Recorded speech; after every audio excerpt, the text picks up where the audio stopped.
Hey everyone, today I want to go through creating an encounter map using GIMP. GIMP has a lot of great tools for creating really detailed maps.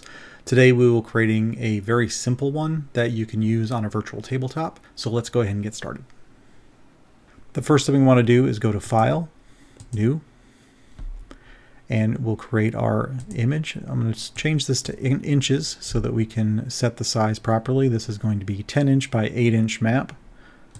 We'll change that back to pixels. And you can see that it's set to 300 pixels per inch, which is what we want. Go ahead and click OK.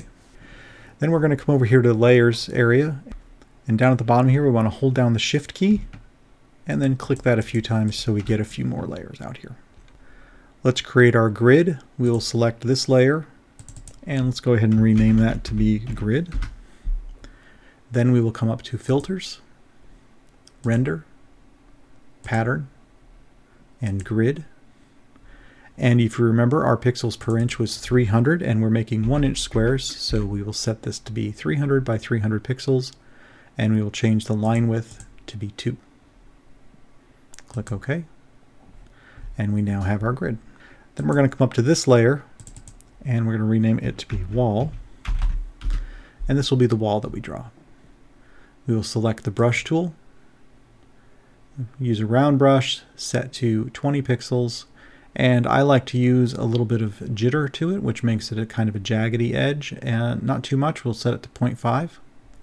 In this room I'm going to make one side be freehand with jagged edges and the other side is going to be smooth. So we'll start with the jagged edge side and we're just going to take and just move this around and kind of follow. Try to stay roughly around the squares so that we can get good use of the squares. And we'll bring that into about there, and we don't have to stay exactly in the lines. And then once I get to about the middle point right here, now I want to switch it to be a more smooth edge. And so we'll hold down the Shift and Control key, and you can see that it has anchored the brush and is drawing a nice straight line that I can bring over to this intersection and then click the mouse and I get a nice straight line. And then I will hold the Shift and Control key again and just keep repeating that, and it'll just keep drawing the lines and connecting them very nicely to all the points.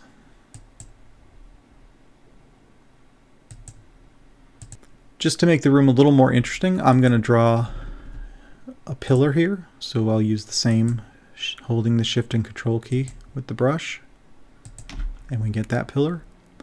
And then we're going to do a freehand one on this side.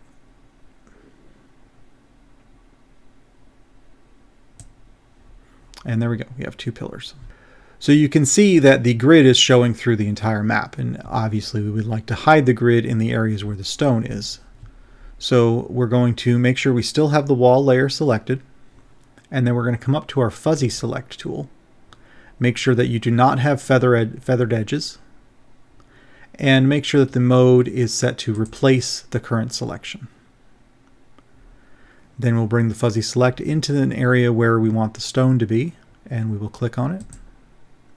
And you can see that we now have this marching ants highlight around the area that we selected, but our 2 pillars are not selected. For that, what we need to do is go over to Mode and select the Add to the Current Selection option. And then you can come down and select inside those pillars, and now all of those areas are selected.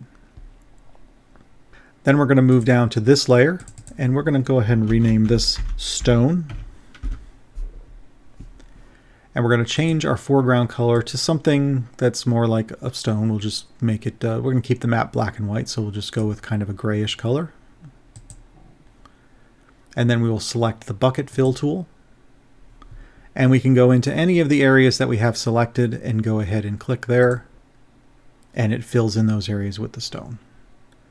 And then if you go to Select and None, it'll disable the selection, and now we have our map. And you can see we've got a very clearly defined area for the encounter to take place, and the stone is also clearly defined. It's ready to be exported. We will go to File, Export As, and type in a name. And whatever extension you give it, that's how it's going to save the file. So this is saving it as a JPEG file.